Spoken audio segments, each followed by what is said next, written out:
Good evening, everyone, and welcome to our first official conversation as part of our series on our Interfaith Action Principles. The series is titled Theologies of Transformation and Actions for Justice. And it's based off of our 10 interfaith principles that guide our witness and work around the three thematic areas around which we're organized.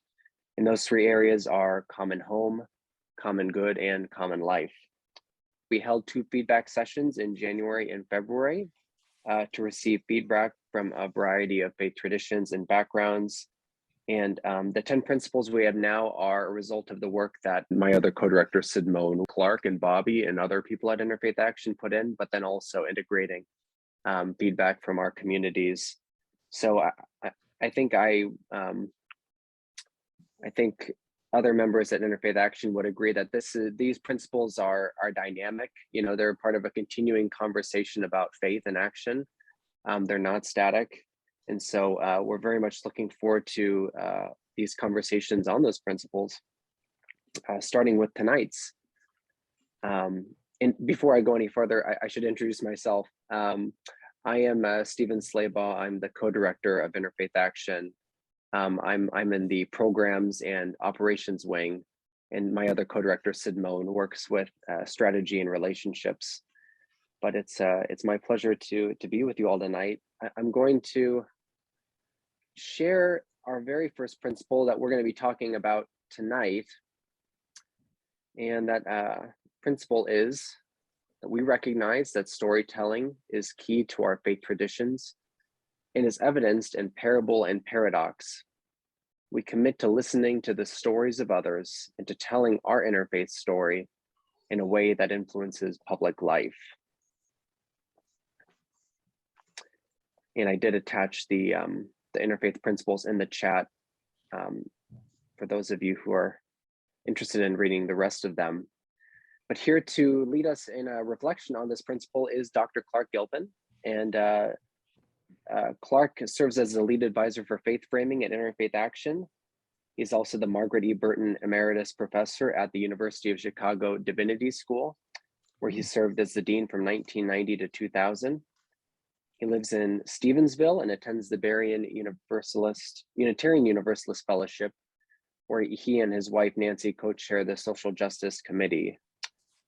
Clark studies the history of modern Christianity, especially in relation to literature, and he recently published Religion Around Emily Dickinson.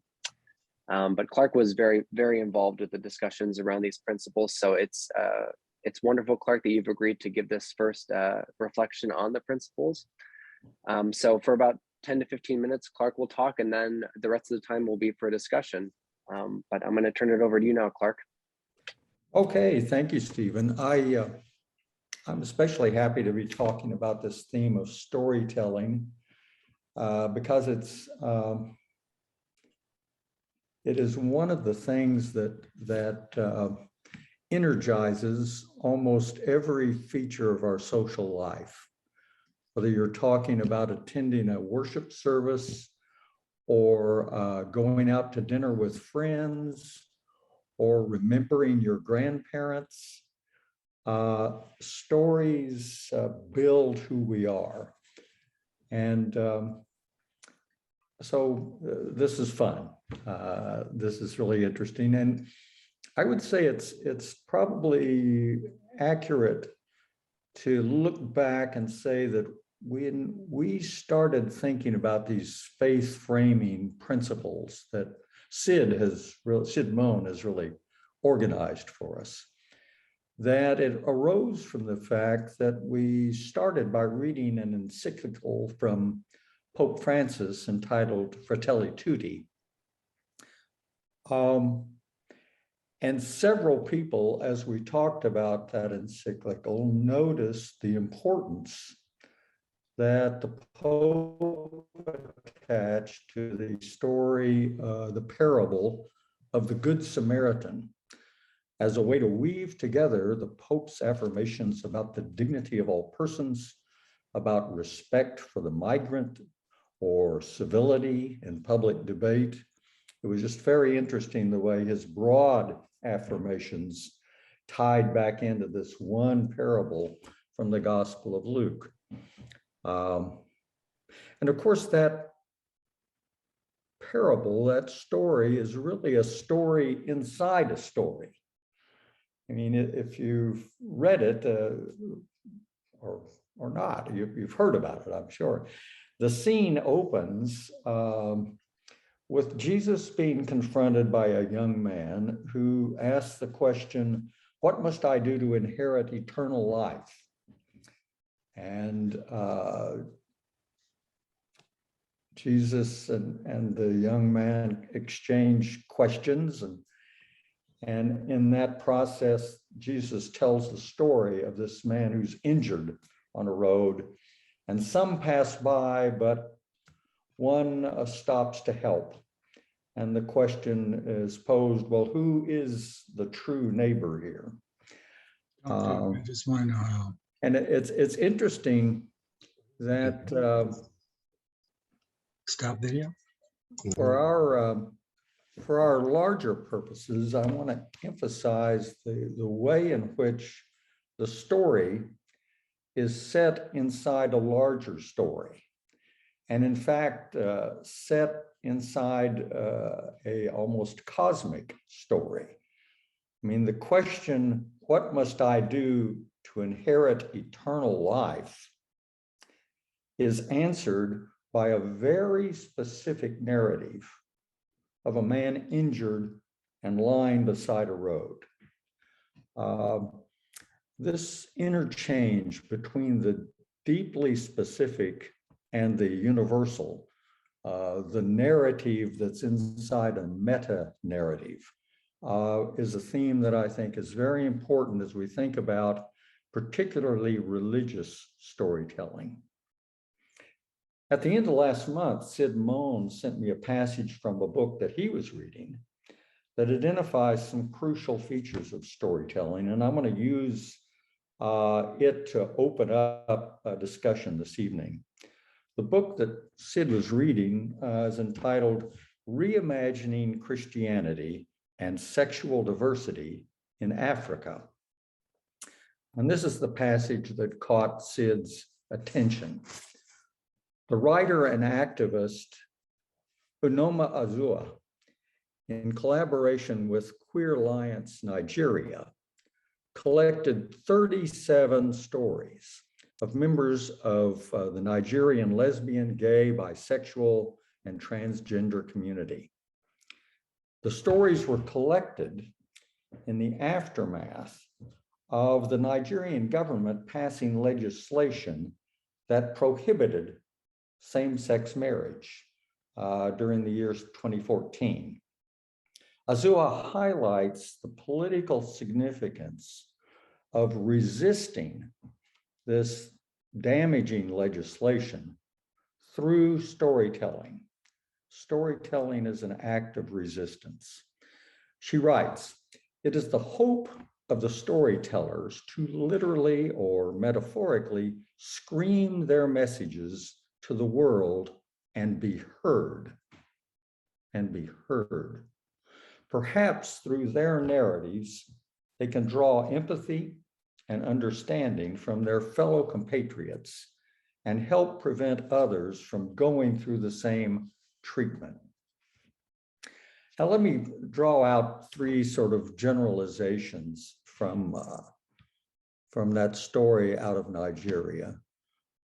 Feel free to interrupt me at any point. Hit the raise the hand button anytime you like, but I'll try to be concise.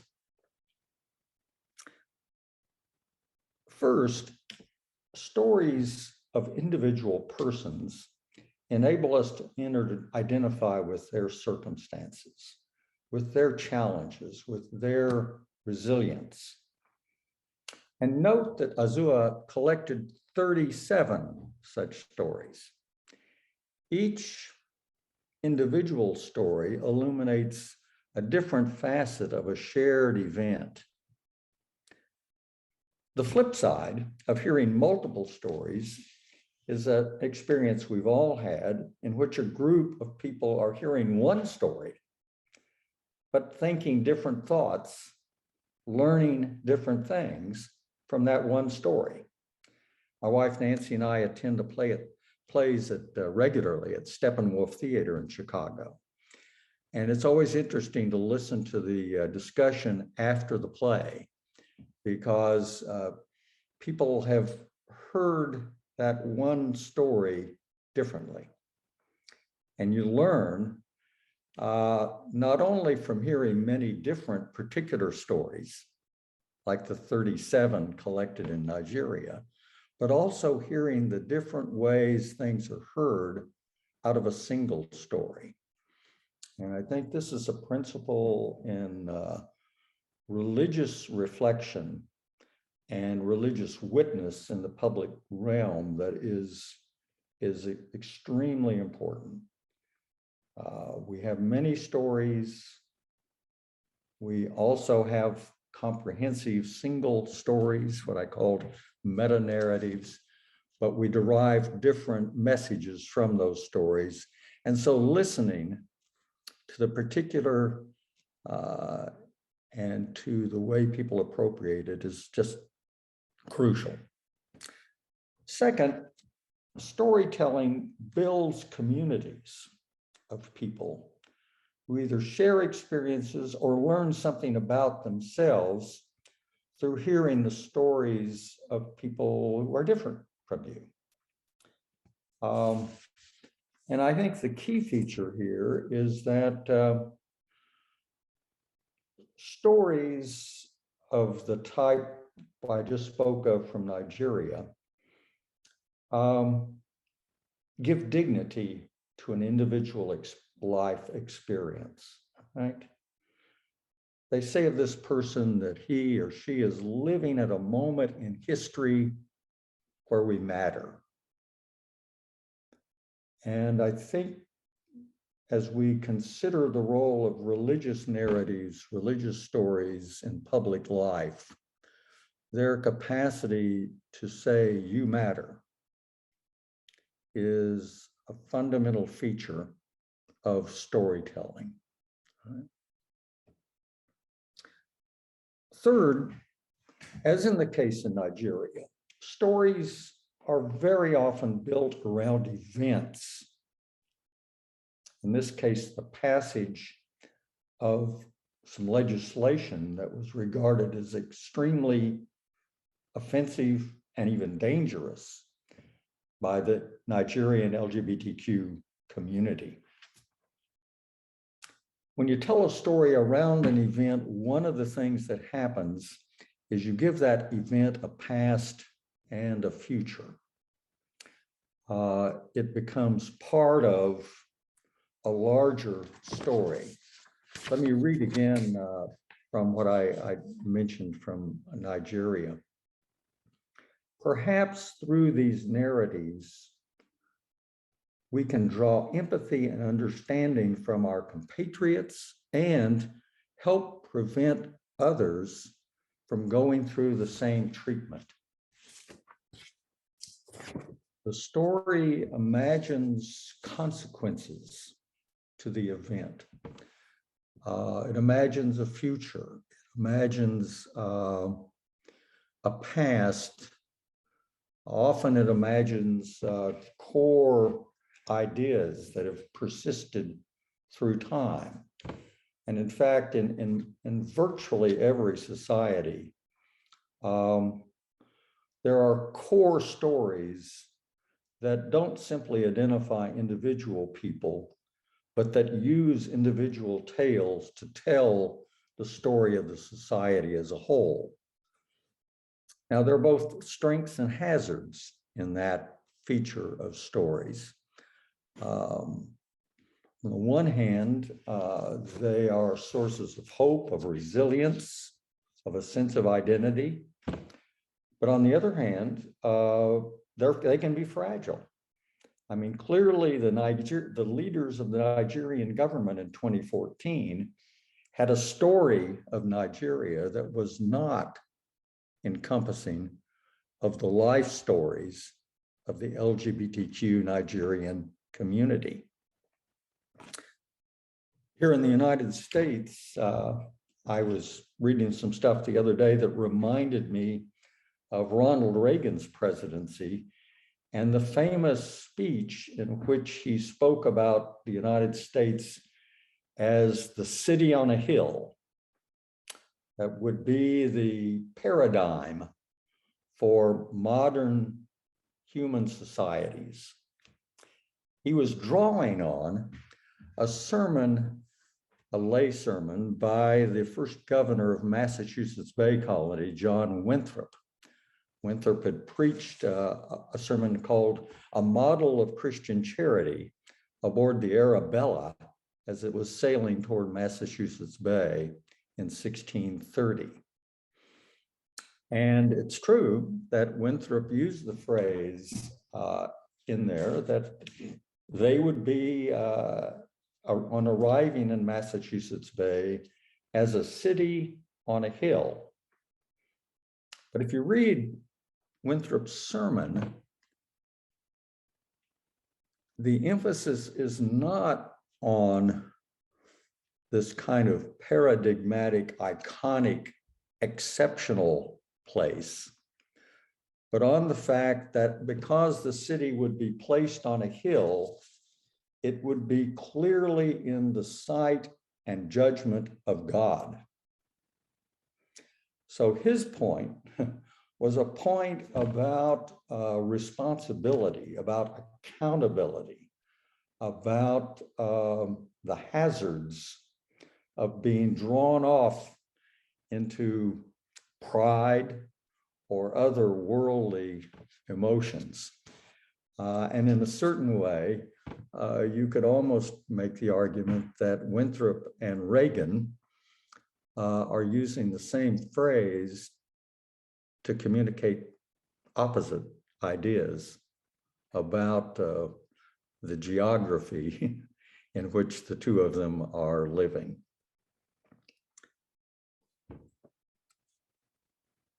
That leads me to a final observation that again comes out of history because that's what I do.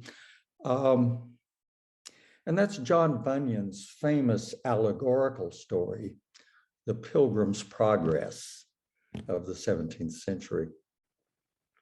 There's an episode in there that I love in which Bunyan, Christian, the character who is the lead persona and protagonist in The Pilgrim's Progress, Christian encounters a group of shepherds. Encountering shepherds is not a coincidental thing in Christianity. That's a signal about a story we all know. And the shepherds give a small handheld telescope to Christian because he's not sure he knows the way to the promised land where he's headed. And he tries to hold it up and look and see if he can see that promised land, but he's nervous and he's having trouble with the focus and the telescope is wobbling. So he can't quite see exactly where he's going. But that inability to know for certain your destination does not stop Christian. He, like those shepherds who left their flock to go and see the Christ child, continues on his way with only a vague notion of where he's headed, but trusting that he'll find his way. Humility, in short, is a virtue of good storytelling. The future is uncertain. Every good story has a future, but the best stories are not certain of that future. And their telescope wobbles, it's open, things are contingent. So I think that's what I have to say. those three main points about stories, about their ability to give dignity to personal life, about their ability to consolidate a community around core stories, and about their necessary humility in relationship to those stories. Gives us some food for discussion. Wonderful. Thank you so much, Clark. That was very thought-provoking, and I think will be a great jump-off point for discussion now. So I'll open it up to the floor. Shannon. Hey, thank you so much for that, Clark. That was really, really encouraging. I wanted to ask real quick before we even go into discussion, if you could, you said at the beginning, but if you could repeat the, you talked about that collection of stories from Nigeria from the LGBTQ community, and I wondered if I could have reference so I could look it up. Yes, reimagining Christianity and sexual diversity in Africa. Okay, thank you. Appreciate it. I would love to look at that. That was a Sid Moan, our director, was the source of my information on that. Yeah. Okay.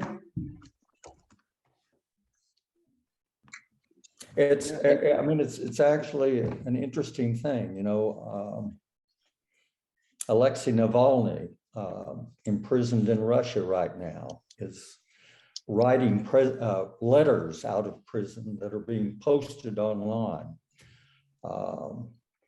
So these stories of personal experience as acts of protest have a long history. I mean, think back to Martin Luther King's letter from Birmingham jail. The power of these individual experiences to shape decision-making in the public realm is one of the reasons that they both have power and we need to be cautious how we use them. And one of the roles of religion, I think, in public life is to step back from our social stories and ask, how good is this story? It's interesting too, now that I think about it, that at one level, I started with two quite different kinds of stories. One, it was an imagined story, right, of a parable of a Good Samaritan. This is a fiction, you might say. The other was a series of personal life experiences that we probably would drop in the category fact. But in a funny way, stories of both types have a kind of porous boundary between the imaginative and the factual, because they want to set events in relationship to a past and a future, and that's an act of imagination. So the frontier between fact and fiction is one of the reasons it's important to be both imaginative, but also careful in the way we tell ethical or religious stories in the public realm. All of that really speaks to me where I'm at, because, and I don't know exactly what the experience of the other people in the group is, but a reflection that I've been carrying on in my tradition, which is the Catholic tradition, is really about the lack of value that is given to sort of those concrete sort of stories of people's personal experience in so many areas. And one thing I've been seeing, I feel like the way that the system works doesn't have room for that right now. It's very abstract, it's very hierarchical, and one thing I'm a member of the Catholic Women Speak organization, and one thing that we've been working on is there's a synod coming up in next year that's Pope Francis has been asking for like the participation of all of the laity and the faithful, and so we've launched this survey of Catholic women, which is now the largest survey of Catholic women that's ever been done in history. Actually, it was much, I think about 12,000 responses, and we had like some open response sections, and just the women, the thousands of women who've taken the time to sort of share their stories in that context, about all kinds of different issues and the ways that they see the need for reform and change, has been really inspiring. And yeah, I feel like there's no way for the church to go forward without making room for those stories, but I don't know if it's going to happen. Like, No, that's interesting. I love the fact that these are stories that are being collected at a particular moment in history. Right? And so probably reading through them, you're going to find allusions to bigger stories, older stories, but they're all stories that are being retold at our moment. And again, I think part of the genius of religions is their capacity to retell an old story in a new way, in a way that fits this moment, in a way that encourages and enables us to make decisions at a time when every decision, you don't know what its consequences are going to be. Shannon, when you've read those reflections, are there particular ones that speak to you that you could share? So there's maybe not directly in response to that survey, because I don't know about I know the results have a certain date until we're supposed to speak about them, but one project in terms of like women's stories that I've been working on a lot is in terms with domestic violence.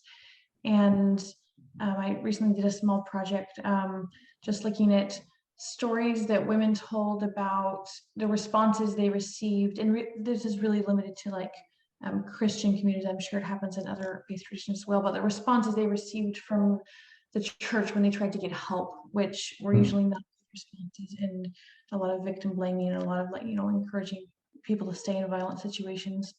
So that's a big recurring theme that also matches up with a lot of statistics we have about Catholic, how Catholic women do in marriages, and they're much less likely to leave violent relationships and resources and so on.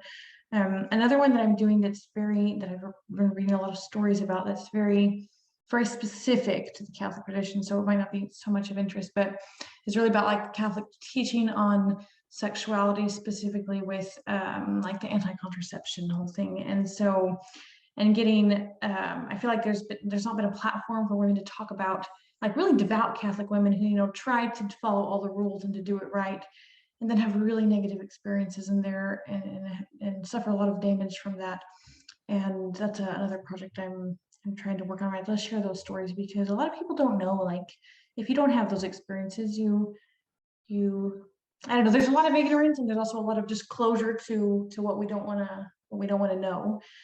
Sometimes it's hard to know which one is which, but those are two big themes that I'm very passionate about personally. And that I've heard a lot of stories. Thank you. Yeah. And this on the day that the governor of Florida signed into law 2 bills that prohibit teachers, among many others, from using the word trans or gay. It's just unbelievable. Unbelievable. There's a story for you. Yeah. Yeah, and there's thousands of stories. Like, think about all the people who are affected by that and who will be affected by that. Like, it's unbelievable. Mm-hmm. Yeah.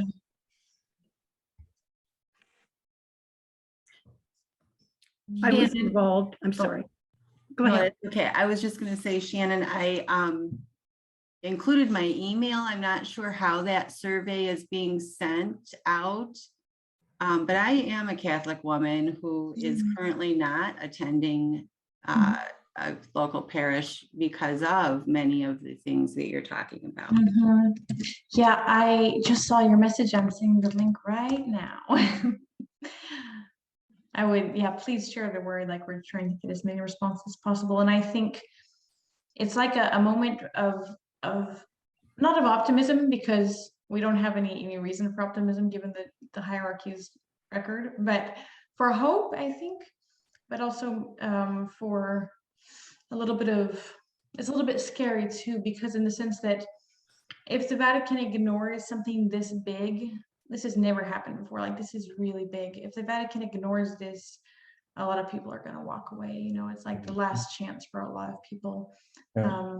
And I don't want to focus the conversation too much on the Catholic tradition either. I know there's a lot of diversity here, surely. But that's where I'm coming from. So yeah, thanks for asking. Here, did you see the link? I put it in the chat. I can also send it to your email if it helps. Yes, But it's a great example of how a large institution, regardless of its basis, is able to define that stories will percolate up or will not exist for whatever reason. Yeah. And it takes us back to the issue of power and who's holding it. Right. Larry. Yes, thank you, Clark, and Shannon and others who have spoken.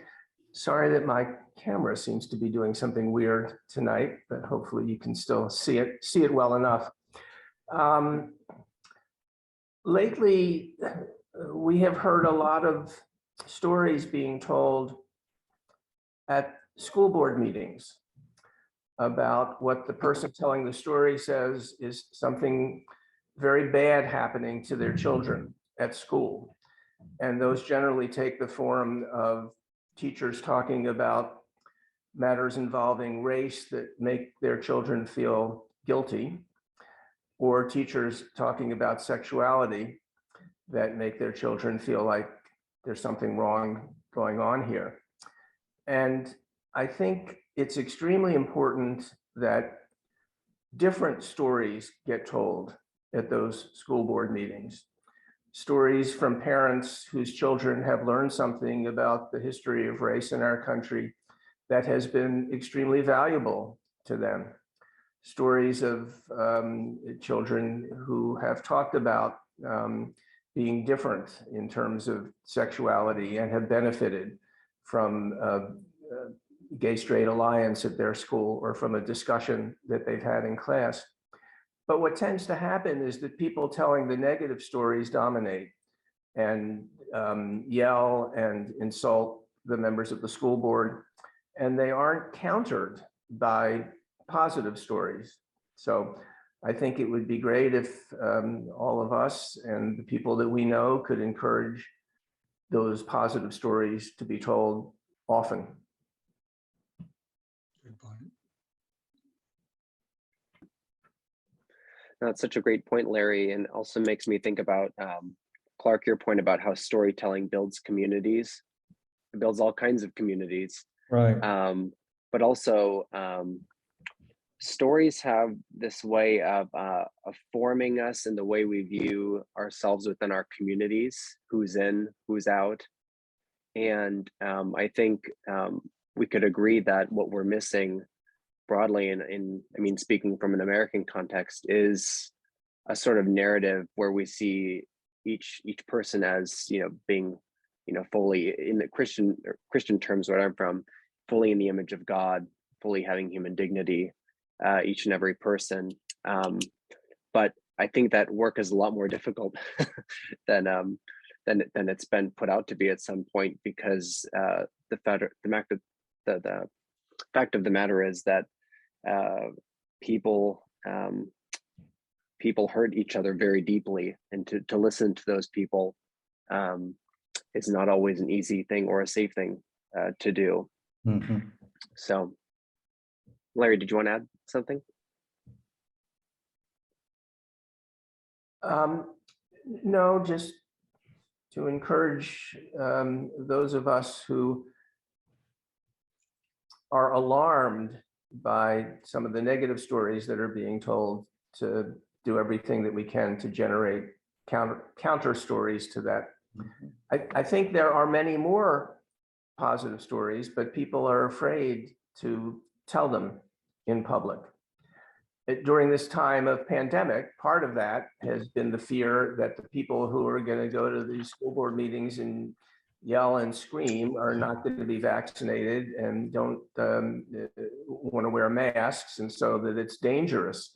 I'm hoping that we are finally at a point where we don't have to worry quite so much about that, and that it'll be easier for all of us to be present in person at places like that to generate more positive stories. Building on that, as well as something that Clark said also, and your comment, Shannon, I'm 75 and I was actively involved in the social justice movements in the late 60s and early 70s, marching, protesting, sitting in and being arrested and doing all of that on behalf of women's rights, civil rights, and the environment. One of the one element of that I've missed as I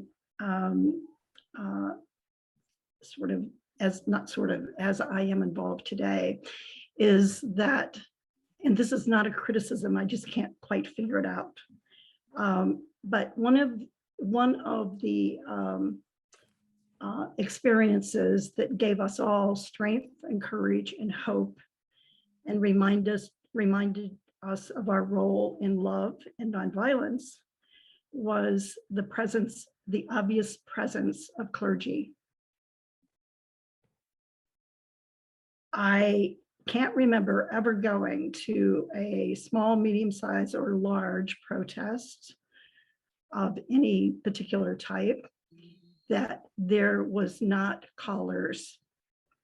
And it made us all feel many things, including safe, and that our voice would be protected and heard.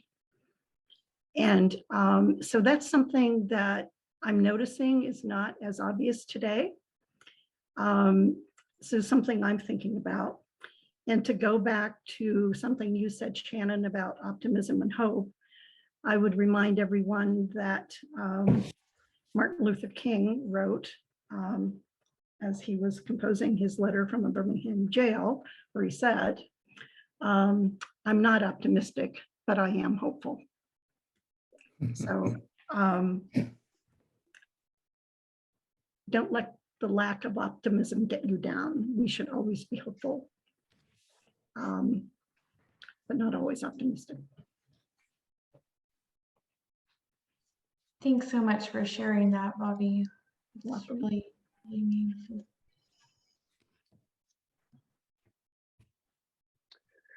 I had something that came to mind as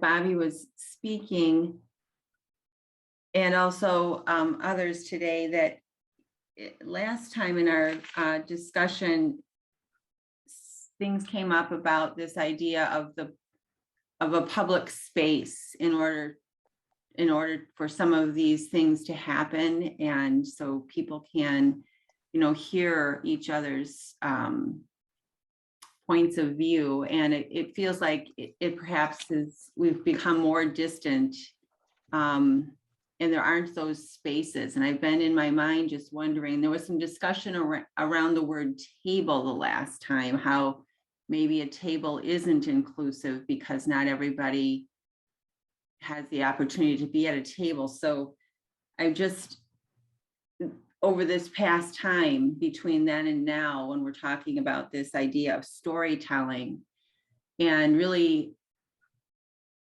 hoping that there will be more places for these things to happen, for stories to be told.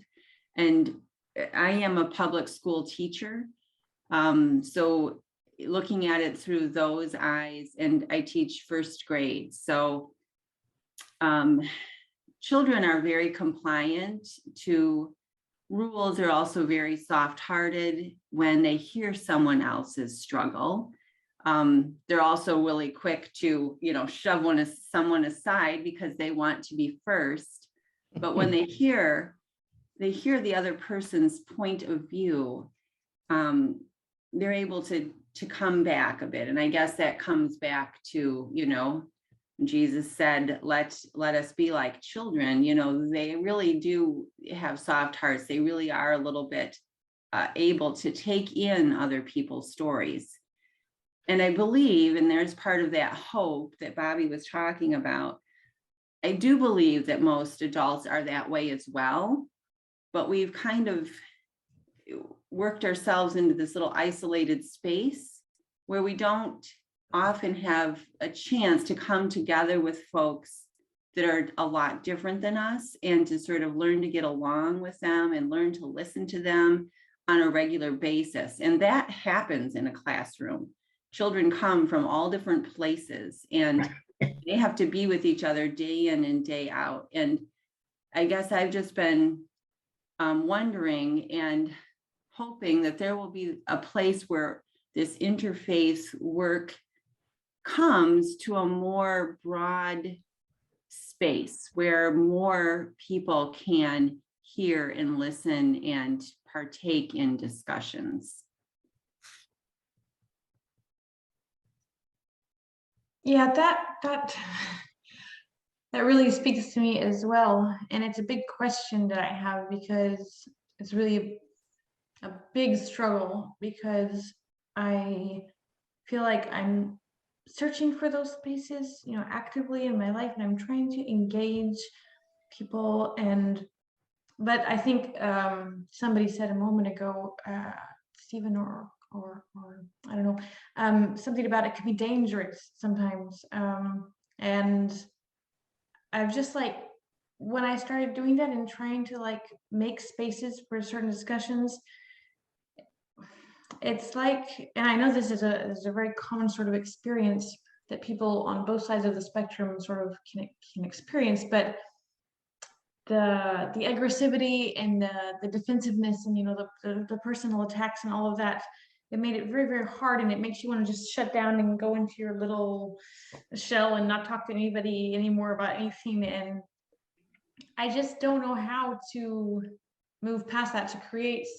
You can't force other people to be respectful, and you have to have boundaries, but you also want to understand people and to, I don't know, I really struggle. So I'm just sort of opening that up if anybody has wisdom to share.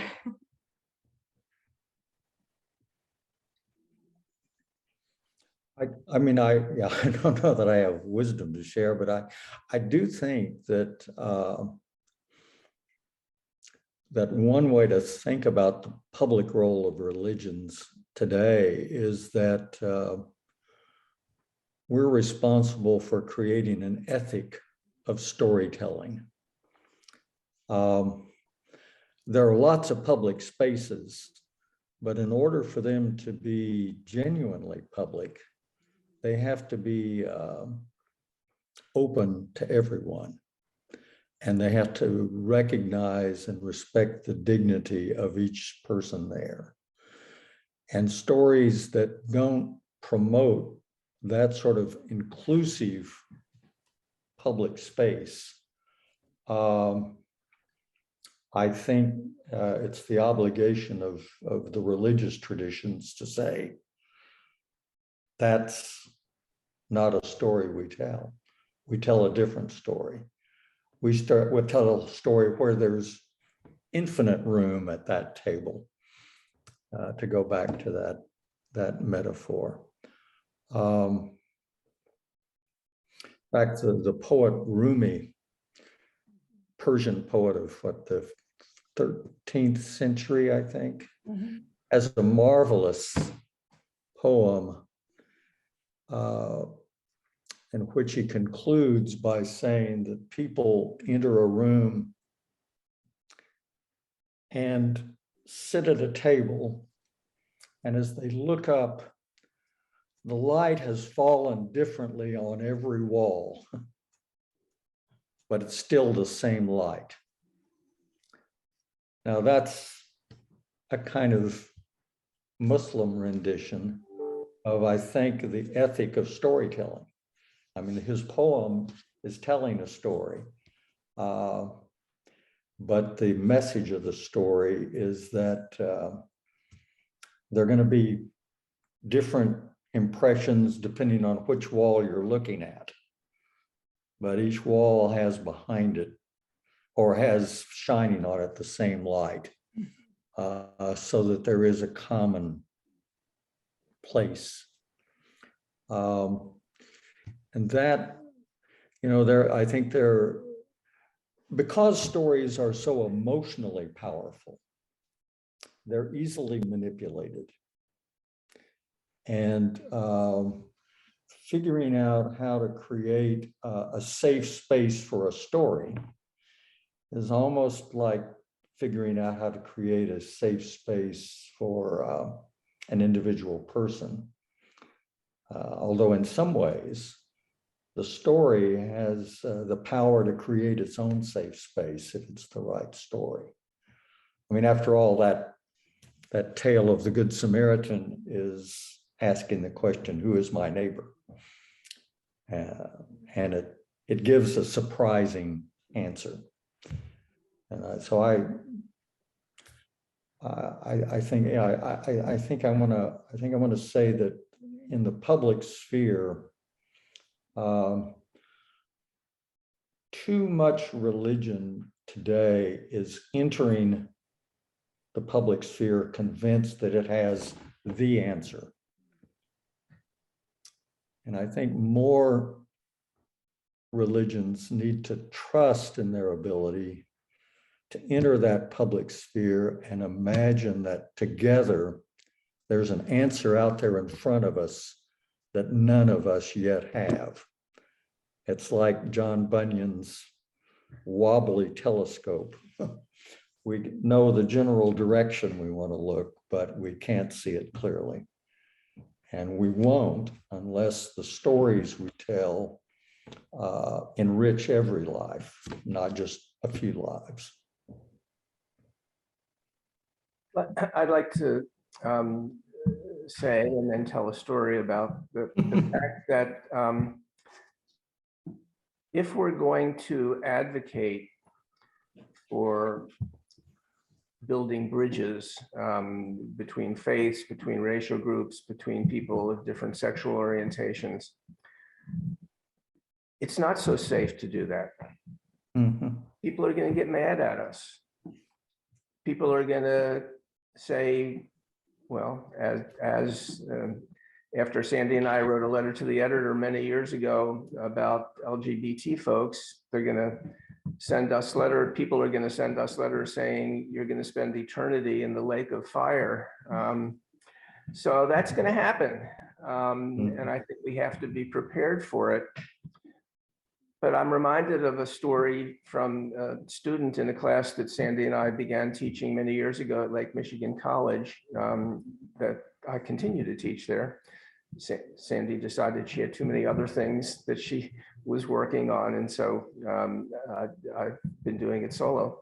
One of our students was a seminary student at Andrews University who said toward the end of this course, it's on the psychology of stereotypes and prejudice, he said, you know, I come from the South, and every time, this is a white student, every time I go home for Thanksgiving or Christmas, my relatives tell racist jokes. And up until recently, I've cringed but haven't said anything. And every time I leave to come back here, I feel like I've lost a piece of my soul. And I'm not going to do that anymore. And I know that if I object, people are going to get mad at me, including relatives. But I don't want to lose any more pieces of my soul. And so I'm going to take that risk. And I think that if we all are willing to take some risk, and there are enough of us, then our stories can make a difference.